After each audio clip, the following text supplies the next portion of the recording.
Bonjour, je m'appelle Richard Poulin, je suis directeur du Bureau international ici à l'Université Laval et aussi directeur du projet PASME 2. Je m'adresse à vous aujourd'hui par vidéo à cause de la pandémie. J'espère que vos familles vont bien et sont en santé. Nous avons réalisé le projet PASME 2 au Burkina Faso dans le cadre du grand projet de l'EUMC, Entraide universitaire mondiale du Canada sur la santé maternelle et infantile. Nous sommes très heureux d'avoir pu nous insérer dans le cadre du projet de l'EUMC, un projet beaucoup plus large. Nous avons aussi participé au projet PASME 1 en 2015 et 2016 et nous sommes heureux de notre association avec l'EUMC. L'Université Laval est active en coopération et nos actions sont guidées par les objectifs suivants. Valoriser l'entraide, la solidarité ainsi que l'action humanitaire et communautaire. Et deuxièmement, encourager la coopération et favoriser l'implication des étudiants et des professeurs en développement international. Pour ce faire, nos actions sur le terrain sont essentiellement, se concrétisent par la recherche-action en consultation avec le milieu. Des exemples plus loin dans cette vidéo vous seront décrites en détail et par des formations en lien avec les recherches-actions. Donc, je cède la parole à mes collègues qui ont fait le travail terrain.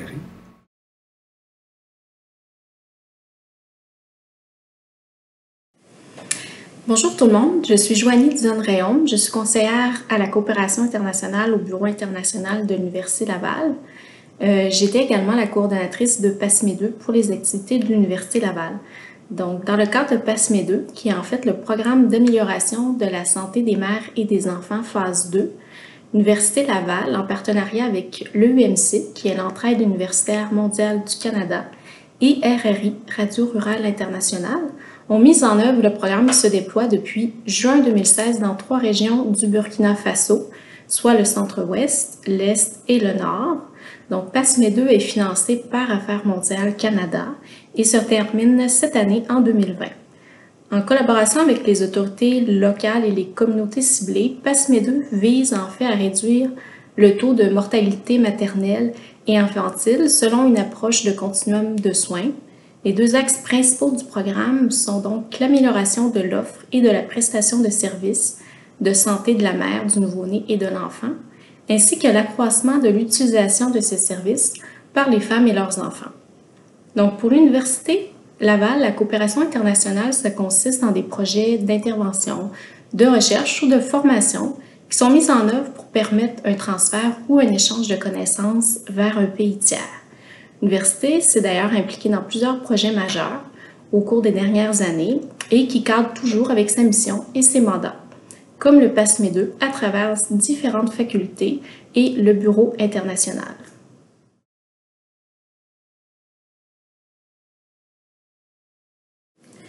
Dans le cadre de la participation active à l'atteinte globale des résultats du programme et la mise en œuvre effective des activités du programme, l'Université Laval avait en fait 2 grandes responsabilités. Donc, la première était l'expertise technique.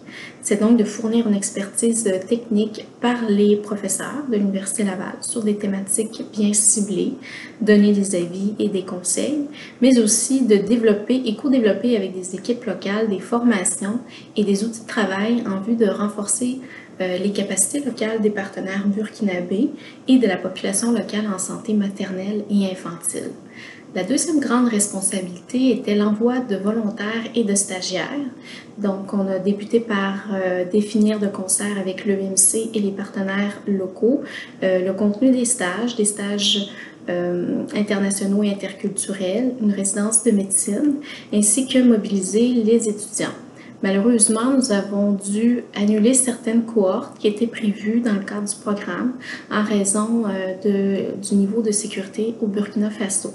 Donc, nous n'avons eu qu'une seule cohorte de stagiaires, donc 15 stagiaires qui ont réalisé leur stage pendant l'été 2017.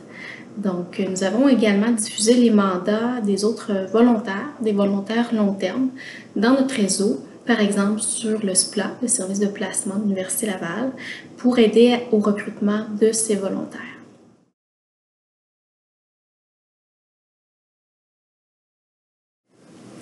Donc, si on fait un petit portrait rapide de l'implication de l'Université Laval et en chiffres, en fait, ça donne 5 facultés membres qui sont au sein du comité exécutif de l'Université Laval, 6 projets de recherche-action menés par des professeurs, 6 formations originales, dont une qui a été convertie en formation à distance en collaboration avec la TELUC, et une formation également offerte sur site, in situ, au sein même des centres de santé au Burkina Faso.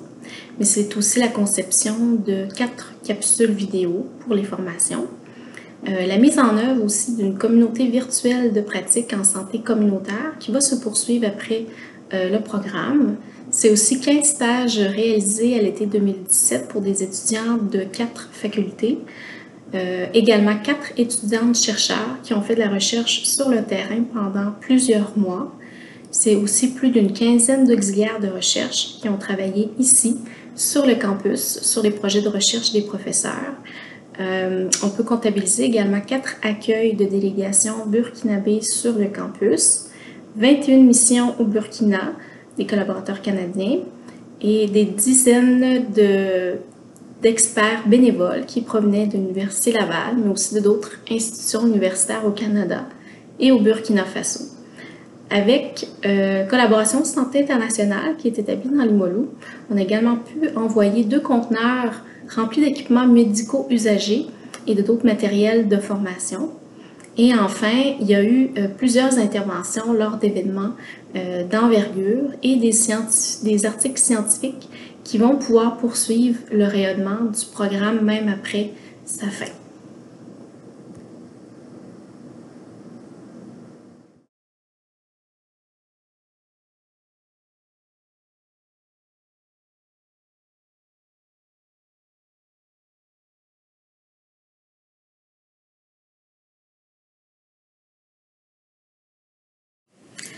Enfin, j'aimerais vous mentionner quelques points forts de ce que nous retirons de notre participation à un projet de coopération internationale en tant qu'institution universitaire.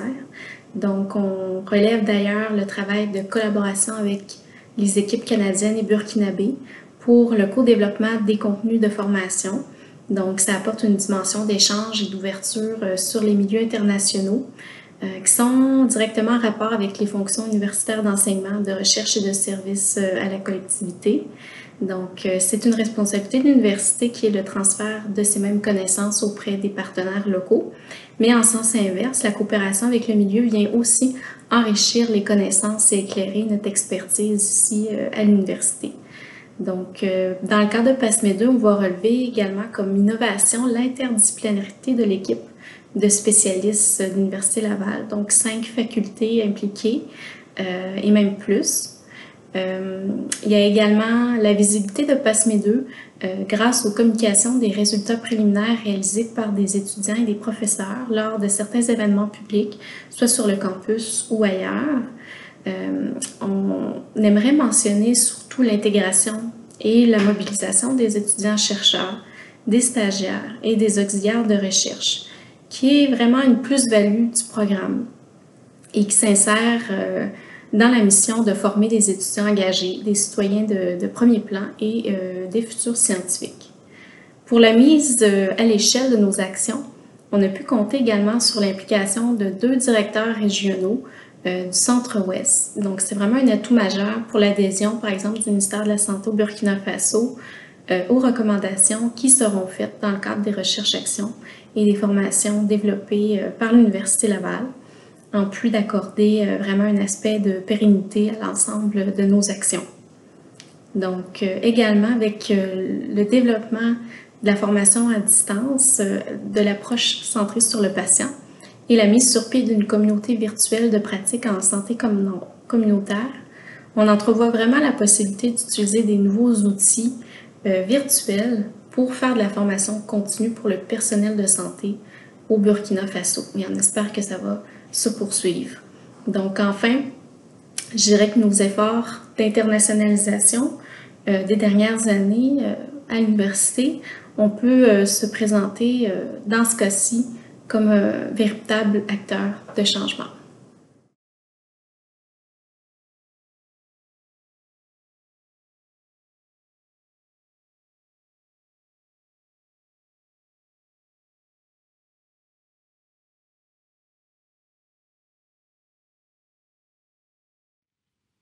Bonjour, je m'appelle Josette Castel. Je suis professeure à l'Université Laval. Je suis médecin clinicienne enseignante rattachée au département de médecine familiale et de médecine d'urgence de la faculté de médecine de l'Université Laval.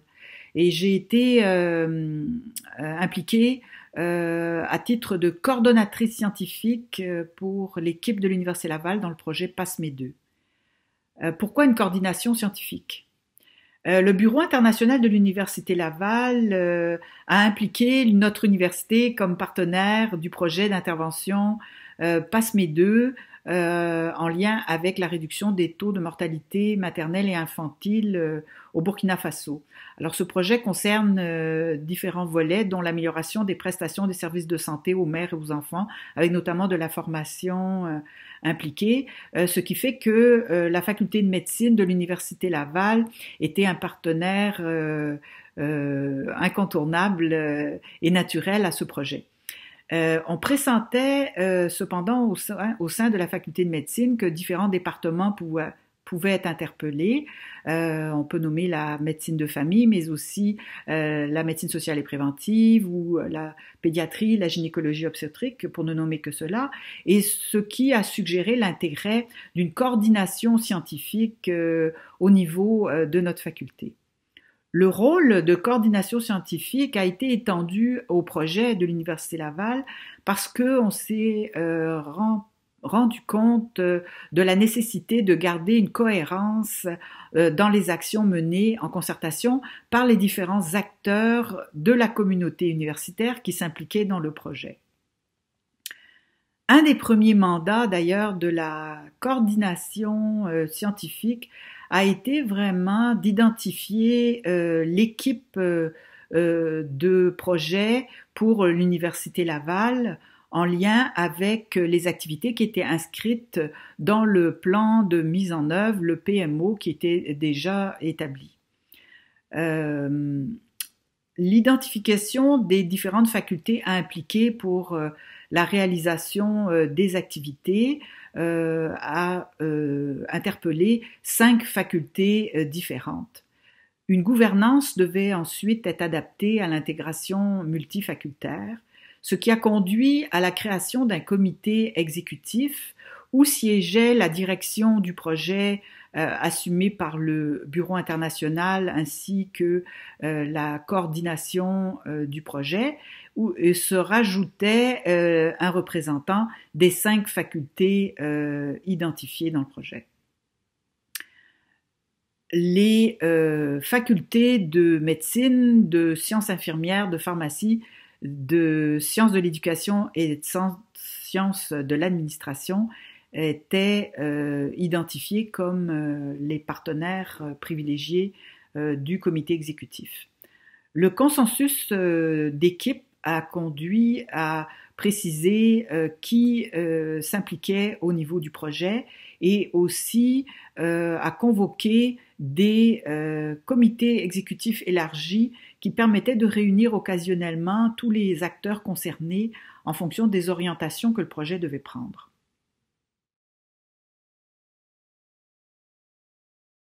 La composition du comité exécutif a été plutôt stable au fil du temps.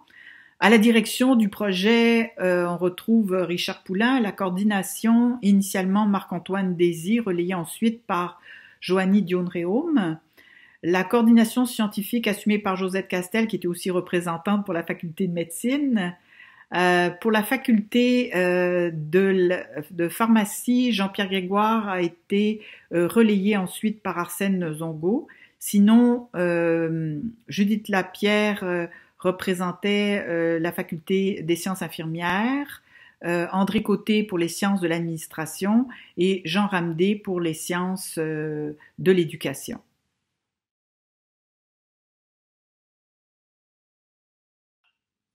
Les défis les obstacles et les atouts de l'intégration interfacultaire. PASME2 est un projet complexe avec de multiples partenaires et établir clairement le rôle et les responsabilités de l'Université Laval en lien avec les autres partenaires du projet a constitué une nécessité et un défi. Le défi a été relevé par une démarche structurée de concertation entre les membres de l'équipe Université Laval. Ainsi, ils ont pu définir la vision commune et l'approche concertée pour intervenir dans le projet PASME2. Une fois que cela a été clarifié, le lien avec les partenaires pouvait vraiment répondre au souci de transparence qui est nécessaire pour réellement coopérer. En sus de la démarche de concertation, un esprit solide de collaboration s'est développé entre les membres de l'équipe l'Université Laval. Toutes les activités en formation, en recherche de l'équipe dans PASME2 ont été menées de façon conjointe par les membres de l'équipe et cela jusqu'à l'étape des publications qui suivaient les différents travaux. Ceci se réalisant en concertation avec les partenaires burkinabés, bien entendu. L'intégration interdisciplinaire a permis l'accès à des compétences nombreuses et complémentaires vouées à la meilleure atteinte possible des objectifs du développement du Burkina Faso. L'expertise de l'Université Laval a ainsi mieux été mobilisée et est vraiment en lien avec ses missions de formation, de recherche et de service à la communauté. La flexibilité était une qualité nécessaire à l'équipe du projet. Car la diversité des projets et des visions des acteurs des différentes facultés était considérée par l'ensemble comme une richesse et une force pour PASME2. L'essentiel a donc été de s'assurer de l'harmonie de cette diversité et de bien l'orienter vers les finalités du projet PASME2. La connaissance approfondie du pays est un préalable à toute action en adéquation avec les besoins. La présence de professeurs de différents domaines avec une expérience déjà en pays de développement était un atout. Mais de plus, la présence de professeurs et d'étudiants de l'Université Laval d'origine africaine a enrichi vraiment l'approche de l'intervention, car en plus de leur expertise disciplinaire, ils ont apporté une compréhension des environnements des pays en développement tout en respectant la culture des partenaires.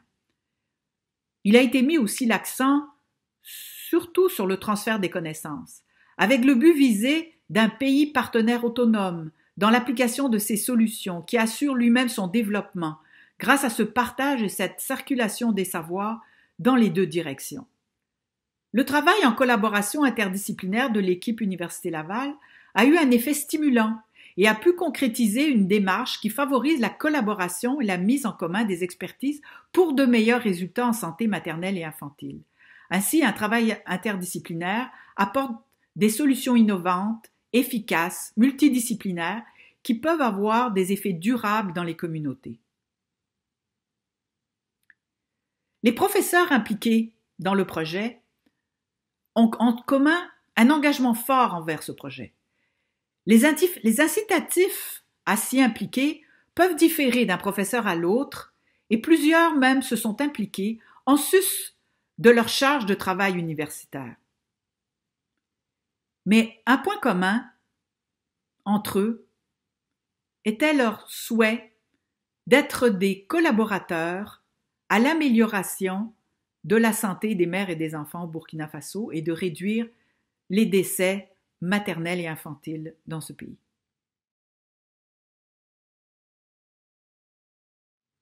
Je vous présente brièvement les 6 projets de recherche-action qui ont été réalisés par le projet PASME2 par l'équipe de l'Université Laval.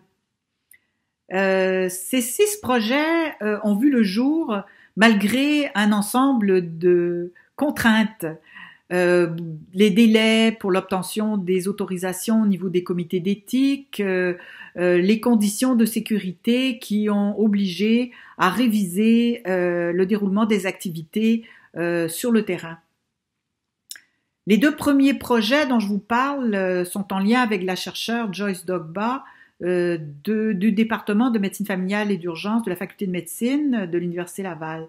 Le premier projet, le projet ACP PASME 2, approche centrée sur la personne, qui a consisté à mettre sur pied une formation portant sur l'approche centrée sur la personne culturellement adaptée au contexte burkinabé, destinée au personnel des services de santé maternelle et infantile.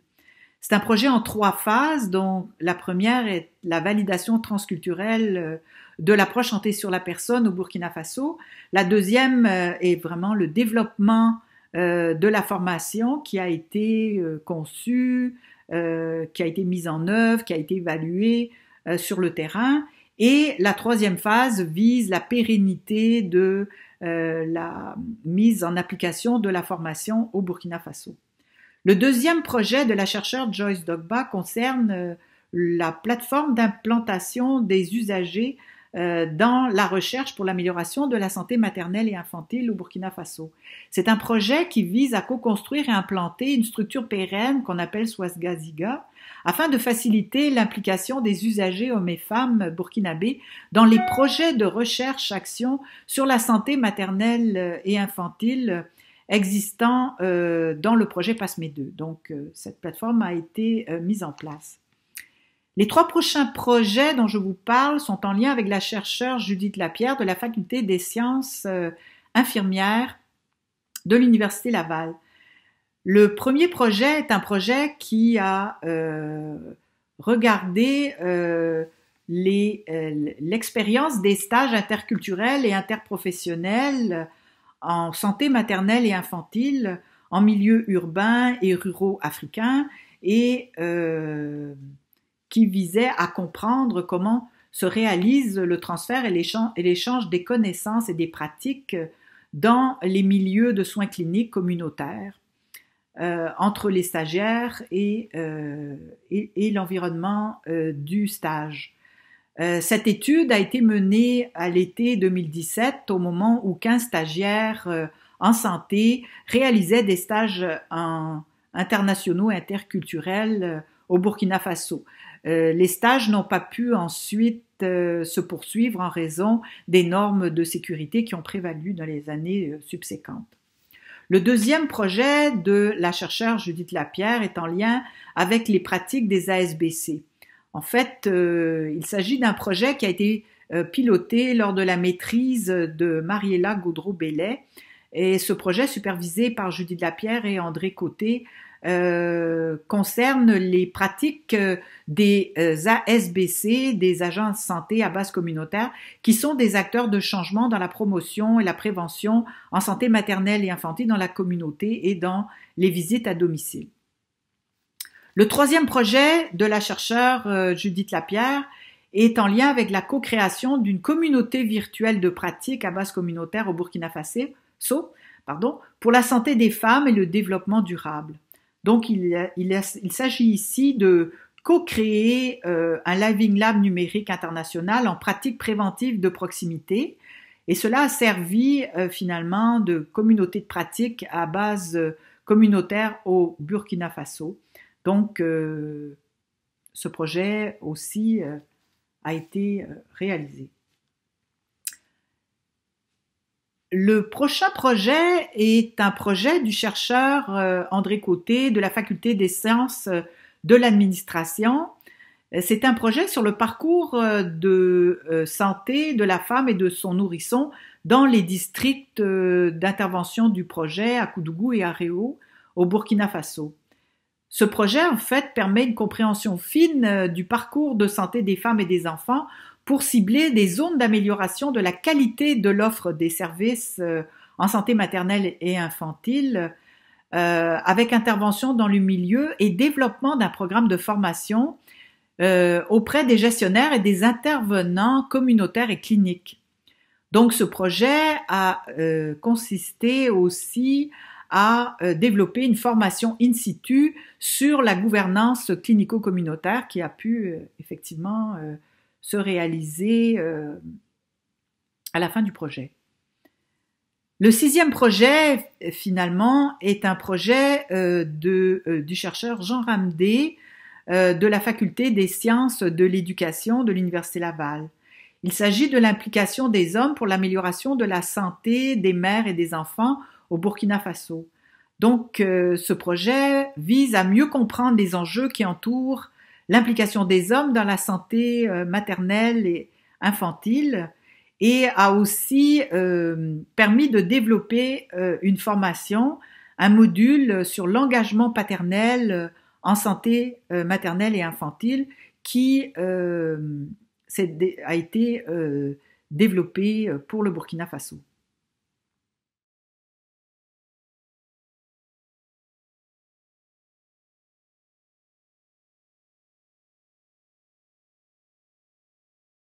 L'équipe de l'Université Laval qui s'est impliquée dans le projet PASME2, l'Université Laval et tous les collaborateurs, cela fait beaucoup de monde, se sont sentis privilégiés d'être associés au projet PASME2. Nous avons vécu un projet avec un excellent esprit de collaboration.